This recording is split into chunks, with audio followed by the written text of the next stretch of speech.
Welcome to the North American Ag Spotlight. I'm Chrissy Wozniak. My guest today is from Dallas, Texas. He grew up on his family farm in Idaho and was inspired by the autonomous driving software on his father's tractors. And that triggered an interest in robotics and AI. Today, he's the founder and CEO of Seekar Technologies, a tech startup that builds artificial intelligence products for a variety of industries, including agriculture. So I'd like to welcome Kordel France. Welcome, Kordel, and thank you so much for being here. Chrissy, thank you for allowing me to be here, and thank you to your listeners. So can you tell me first about your background and your family farm? Sure, absolutely. So I grew up on a farm in Idaho, as you just alluded to. We primarily grow wheat and potatoes. And my father brought home some autonomous driving software. Well, he integrated that into most of our tractors when I was a child, which kind of, as you spoke about, drove my interest in autonomy and robotics and artificial intelligence.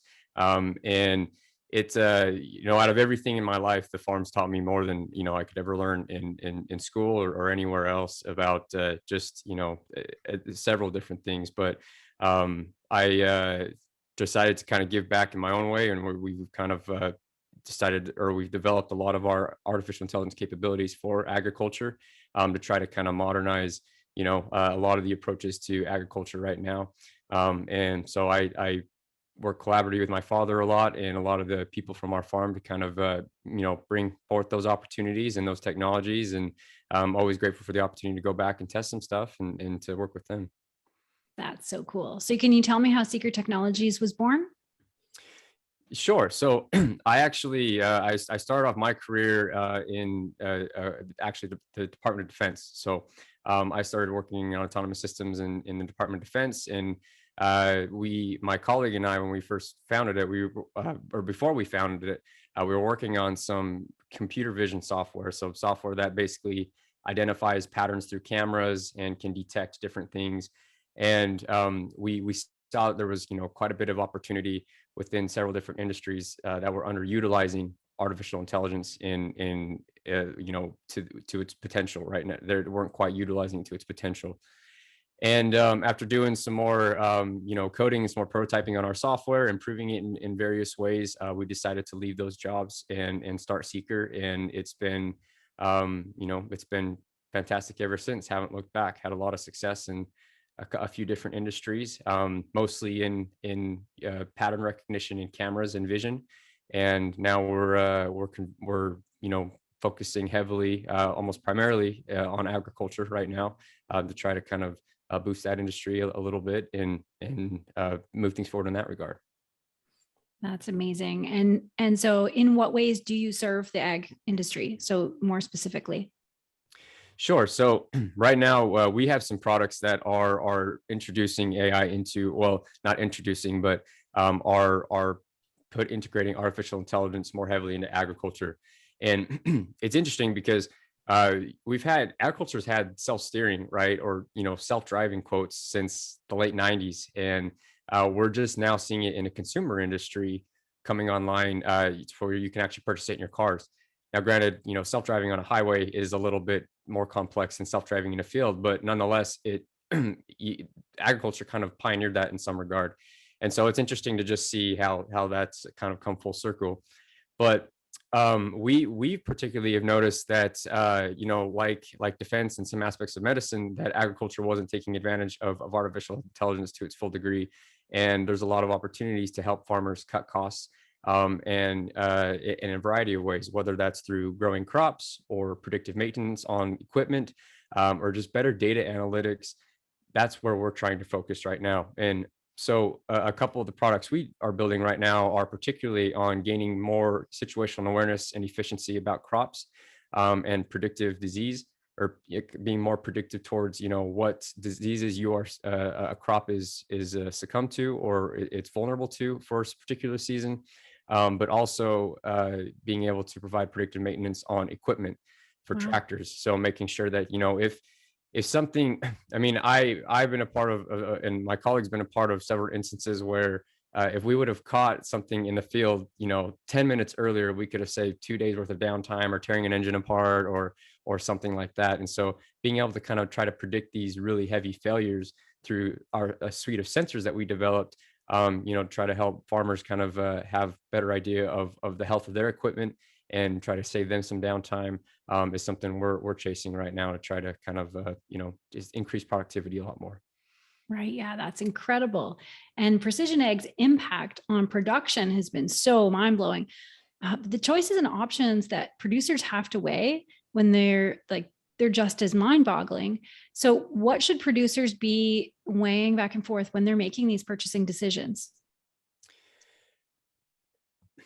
There's a little bit of apprehension to kind of utilize some of these newer technologies, right? So you kind of have to take Mhm. a leap of faith, and integrating data is something new for, well, somewhat new to a lot of agronomists in some way or some form of another. It's really, farms don't have a lot of farms don't have their own servers, right? Or they don't have to rely on a lot of heavy data cloud infrastructure or anything. And not necessarily saying you need that, but um, considering how much power can be gathered from that data by having sensors at a more integrated level within your equipment, is something I think that the advantages of what you can gain from that is something I think that farmers should consider, because it's kind of hard because it's out of your workflow, right? It's not really something that checking data and analytics and all this kind of things, and getting responses from AI models that are saying, hey, look at this. This is there's we detected some signs that your equipment may malfunction in the near future.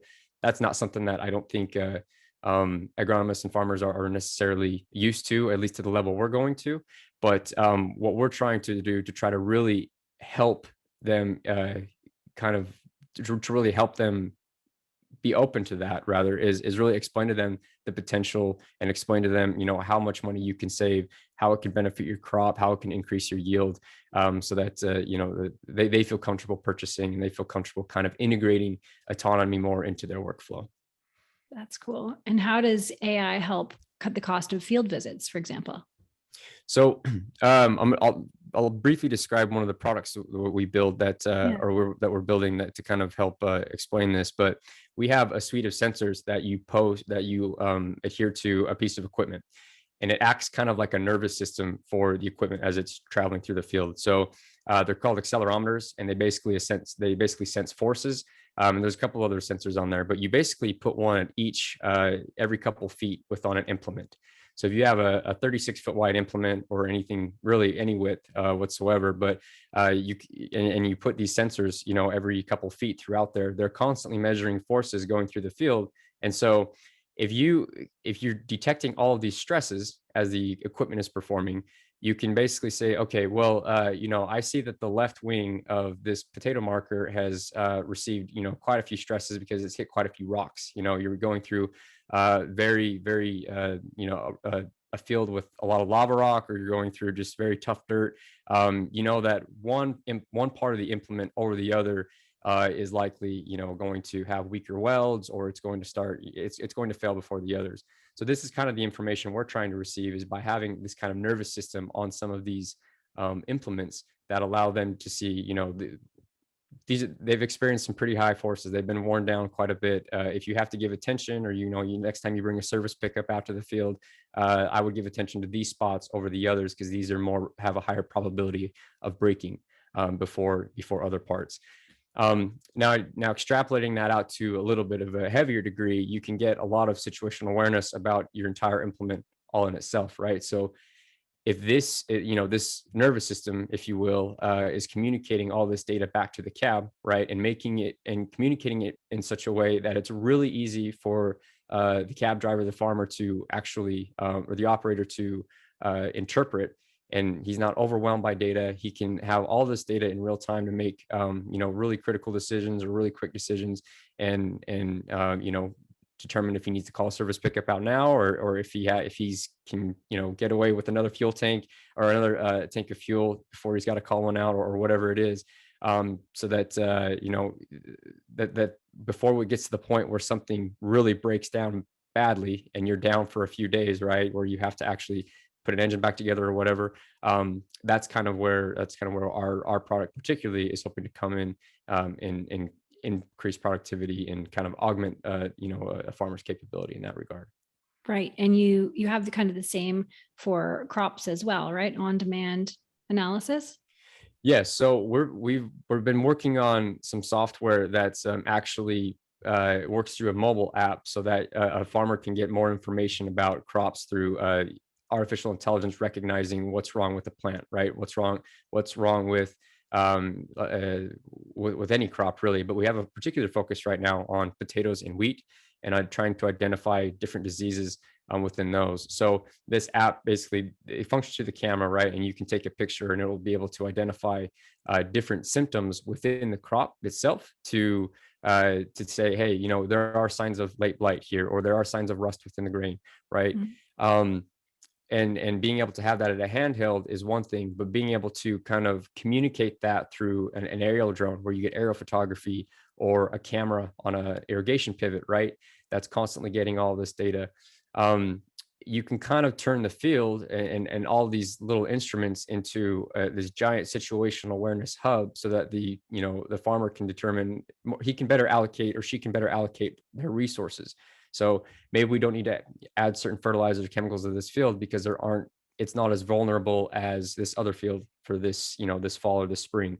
And maybe it is more vulnerable to these ones. So we should have a crop duster come in and spray for these 3 different diseases. Just going back to the precision ag you mentioned, being able to be more precise about how resources are allocated to try to save a little bit more money and ensure that crops are getting protected in the correct manner is kind of where we're going with this computer vision, this camera software. Yeah. And in the last decade, ag tech has really exploded in capability and affordability. So I want to know what's amazed you most about being in this field. What's amazed me most is that I wish there was more investment, particularly in regards to artificial intelligence. There's a lot of focus within like self-driving cars, smart home assistants, and to see agriculture kind of leading the industry with self-driving in the beginning, and now it seems like there's more focus and investment in other industries. That was kind of shocking to me. I think it's starting to catch back up because people are realizing how much opportunity there is with agriculture and how much efficiency can be gained with these computerized solutions. I am glad to see that. Another thing is how amenable most farmers are to being able to integrate new technology into their workflow, into their systems. Once we've encountered a couple people where they were a little reluctant to utilize some of these higher technological solutions just because it's not the way things have been done. But once you elaborate and explain the potential and how what it can do and how it can save you money and where it can actually catch up these shortfalls and when their current operation, they're very amenable to it, and they welcome it, and it's that was good to see because we've had issues in other industries where there's a fear of AI replacing people, right, and replacing jobs. And it doesn't seem that way, at least with our agricultural customers. It doesn't seem that it's been that way so far. It seems that they've seen it as it augmenting their capabilities, increasing their productivity rather than replacing capabilities, which is entirely our mission, right? Is to just augment the efficiency of the farmer and increase their output and their capability. That's it. And increase that profit, right? Which is exactly. Yeah.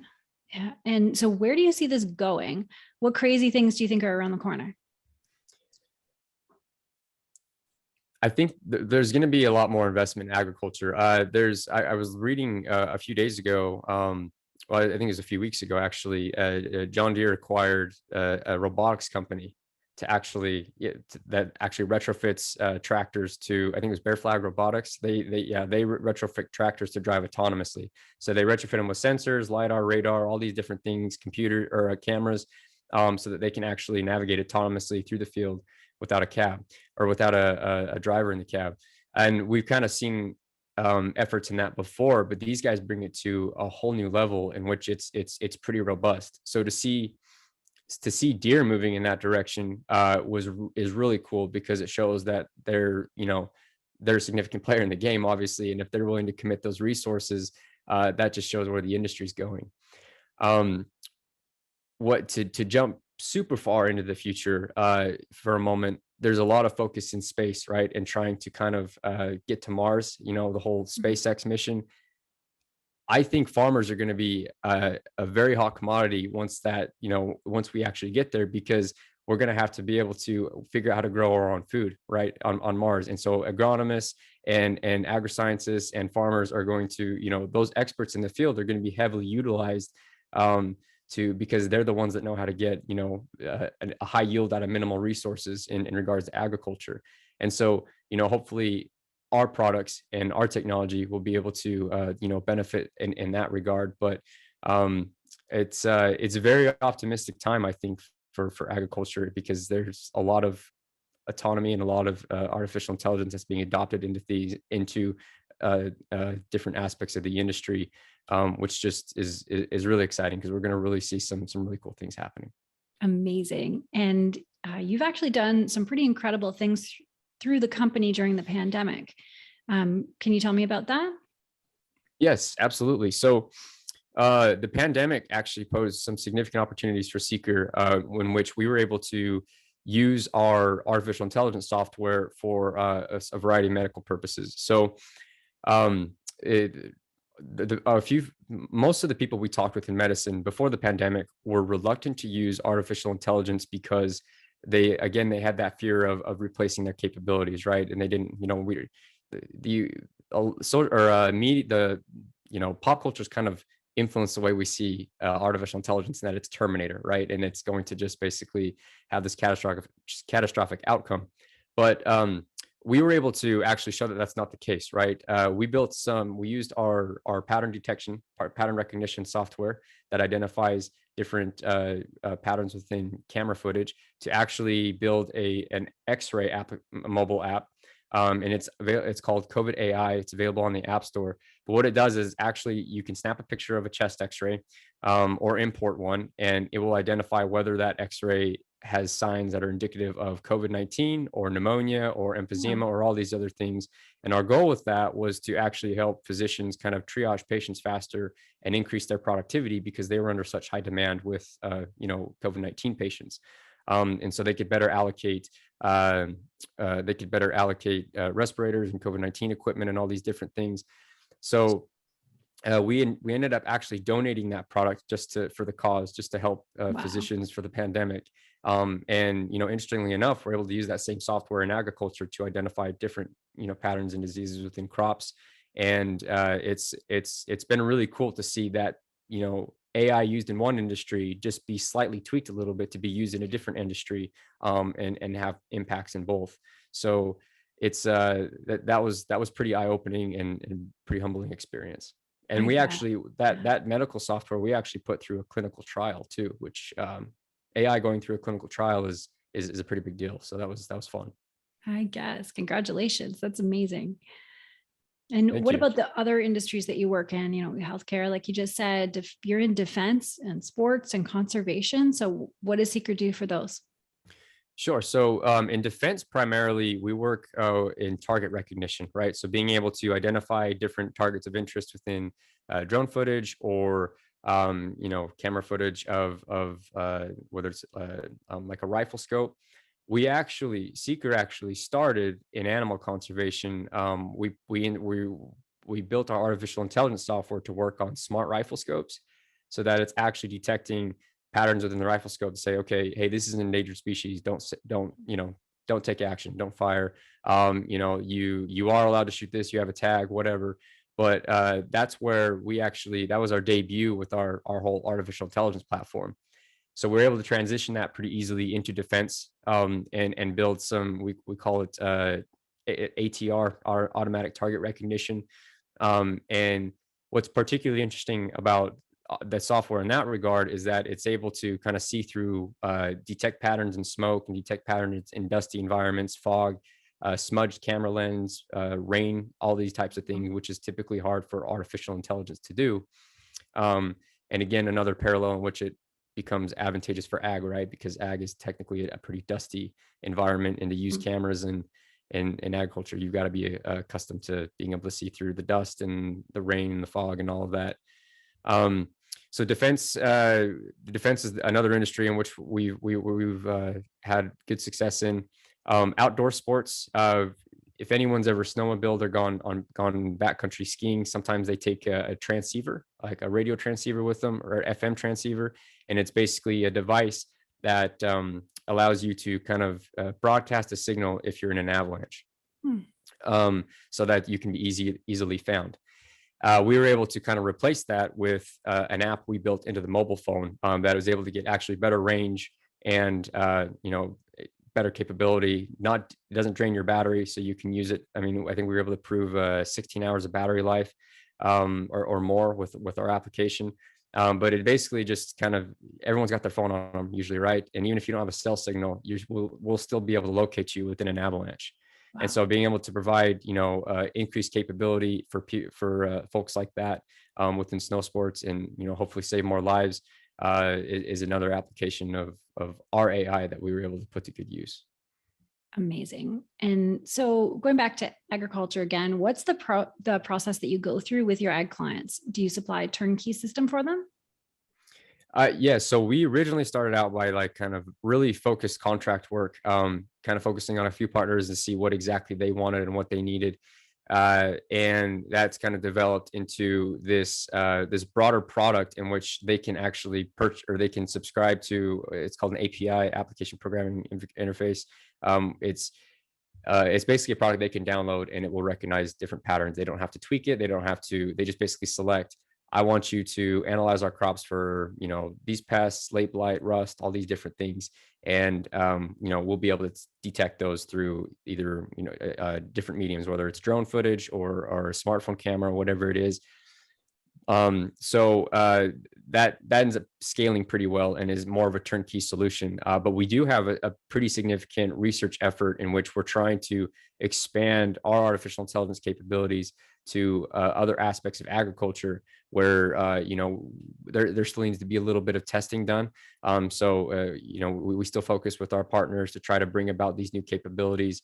One of them is actually using microphones to kind of always monitor engine noise in whether it's on a tractor or a conveyor belt or whatever it is, right? But just to try to detect anomalies within engine patterns and engine noises, so that you can kind of, again, provide that level of predictive maintenance.